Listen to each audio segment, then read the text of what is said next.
Assalamualaikum warahmatullahi wabarakatuh. Shalom, Om Swastu, Namo Buddhaya, Salam Kebajikan. Saya Novi Rosalinda Sitorus dan kedua teman saya, Naswa Aurelia dan juga Aditya Nabila Putri, kami dari Universitas Pamulang. Pertama-tama di sini saya akan menjelaskan tentang latar belakang pada kasus ini. Auditor internal pada sebuah perusahaan yang bergerak di bidang perbankan sedang melakukan pemeriksaan pada cabangnya. Di sini fokus auditor tersebut pada bidang IT yang melakukan transaksi pembelian. Bidang IT tersebut melakukan transaksi pembelian aset, yaitu satu set hard drive. Sesuai pedoman perusahaan, bahwa perusahaan hanya boleh menggunakan satu perangkat dari perusahaan perangkat multinasional.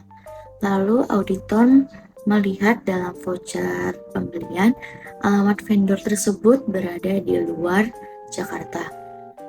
Menurut informasi yang auditor terima, bahwa perusahaan perangkat multinasional tersebut hanya terdapat di Jakarta Pusat dan tidak memiliki cabang. Untuk membuktikan adanya fraud yang dilakukan oleh perusahaan tersebut, kita akan menggunakan dua teori. Yang pertama ada fraud tree theory, yaitu korupsi, penyalahgunaan aset, dan penipuan laporan keuangan. Lalu yang kedua ada the hexagon theory, yaitu untuk melengkapi teori sebelumnya. Dan di sini ada 6 faktor, yaitu dorongan, kemampuan, kolusi, kesempatan, rasionalisasi, dan juga ego.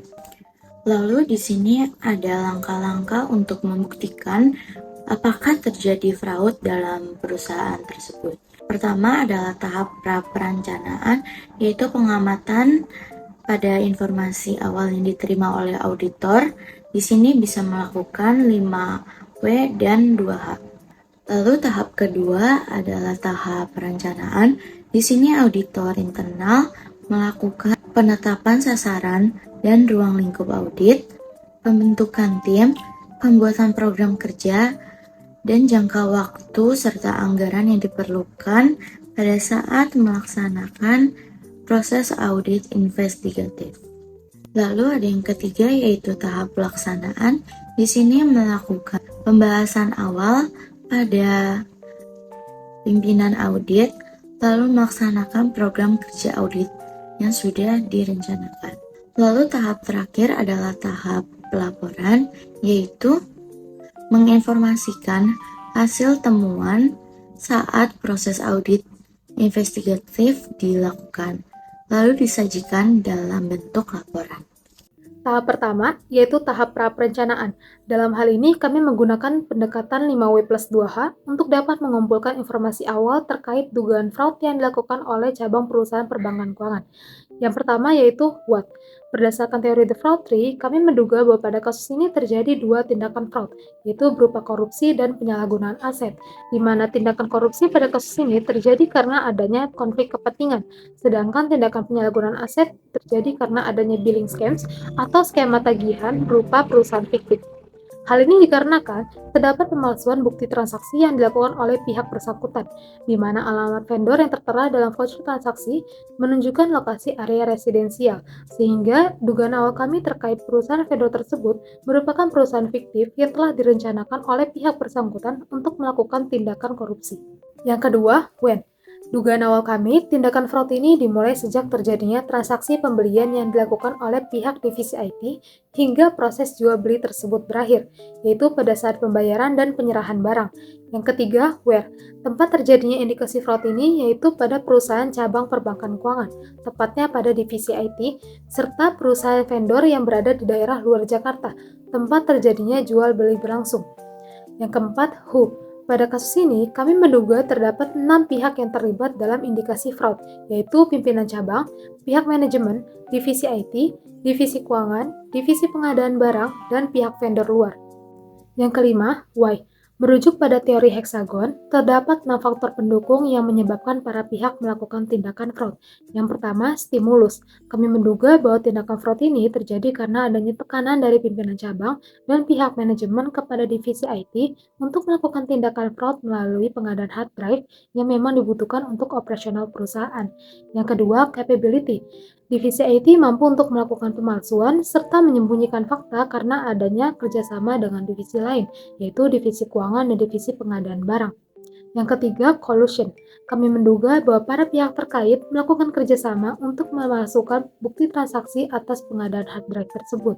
Yang keempat, opportunity. Kami menduga bahwa tindakan fraud ini dapat terjadi karena adanya kelalaian yang dilakukan oleh divisi keuangan dan divisi pengadaan barang. Yang kelima, rationalization. Kami menduga bahwa pihak-pihak yang terlibat mewajarkan atau membenarkan segala tindakan ketidakwajaran yang mereka lakukan meskipun telah melanggar pedoman perusahaan dan undang-undang yang berlaku. Dan yang terakhir yaitu ego. Dalam hal ini kami menduga bahwa divisi IT merasa bahwa semua tindakan ketidakwajaran yang dilakukannya berada dalam situasi yang aman karena adanya dukungan dari pimpinan cabang untuk melakukan tindakan fraud tersebut.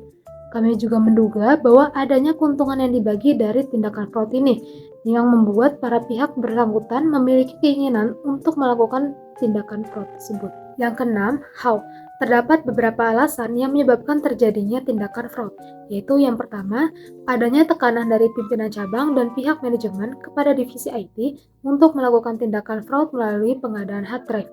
Yang kedua, adanya kebutuhan perusahaan untuk melakukan penambahan hard drive sehingga memungkinkan para pihak terkait untuk melakukan penyelewengan. Yang ketiga, kurangnya pengendalian internal di dalam perusahaan sehingga memudahkan para pihak terkait untuk melakukan penyelewengan. Yang ketujuh, how much? Kami menduga bahwa total kerugian yang dihasilkan dari tindakan fraud ini adalah sebesar harga pengadaan hard drive yang dilakukan oleh divisi IT. Ada 3 hipotesis yang kami kutip. Yang pertama, terjadinya tindakan fraud yang dilakukan oleh perusahaan cabang perbankan keuangan, di mana jenis tindakan fraud yang dilakukan berupa korupsi dan penyalahgunaan aset. Hipotesis yang kedua, benar terjadi tindakan fraud berupa korupsi yang dilakukan oleh perusahaan cabang perbankan keuangan, di mana tindakan korupsi timbul karena adanya konflik kepentingan antara pihak-pihak tersebut. Yang ketiga, benar terjadi tindakan fraud berupa penyalahgunaan aset yang dilakukan oleh perusahaan cabang perbankan keuangan, di mana tindakan tersebut muncul karena adanya skema tagihan atau perusahaan fiktif. Kami juga melakukan program kerja. Yang pertama, melakukan pengujian kebenaran informasi vendor. Yang pertama, mengadakan informasi dengan perusahaan perangkat multinasional. Yang kedua, melakukan pengecekan terhadap informasi vendor melalui berbagai sumber yang akurat. Yang tiga, hubungi distributor resmi untuk informasi mengenai vendor dan produknya. B. Melakukan analisis nilai transaksi. Pertama, bandingkan harga hard disk dengan pasaran untuk produk sejenis. Yang kedua, teliti proses pembayaran dan pastikan sesuai prosedur. C. Konfirmasi bukti pendukung. Yang pertama, minta detail spesifikasi hard disk dari divisi IT cabang. Yang kedua, verifikasi bukti penerimaan barang dan kesesuai dengan bukti spesifikasi. Yang ketiga, konfirmasi dengan penerima barang untuk memastikan keasliannya. D. Wawancara dengan pihak terkait. Pertama, mewawancarai pihak yang terkait seperti staf IT, vendor, dan pihak yang melakukan pembayaran.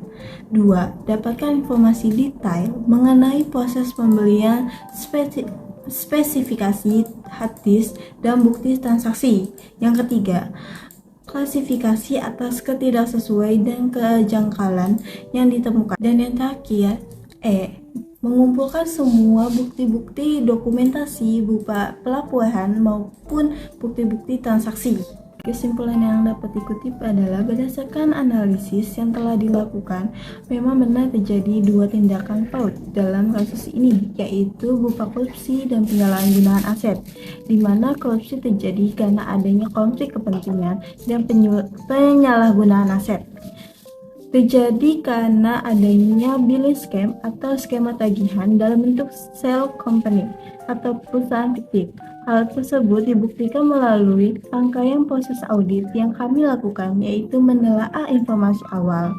Untuk memperkuat dugaan, langkah selanjutnya yang akan dilakukan adalah pengujian kebenaran informasi vendor, analisis nilai transaksi, konfirmasi bukti pendukung, dan wawancara dari pihak terkait.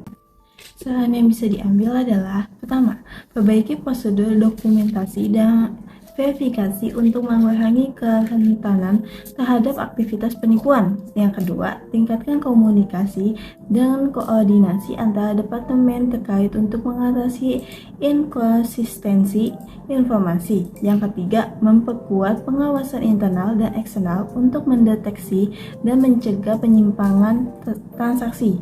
Yang keempat, lakukan pelatihan dan sosialisasi kepada staf terkait untuk meningkatkan pemahaman tentang risiko fraud dan tindakan pencegahannya.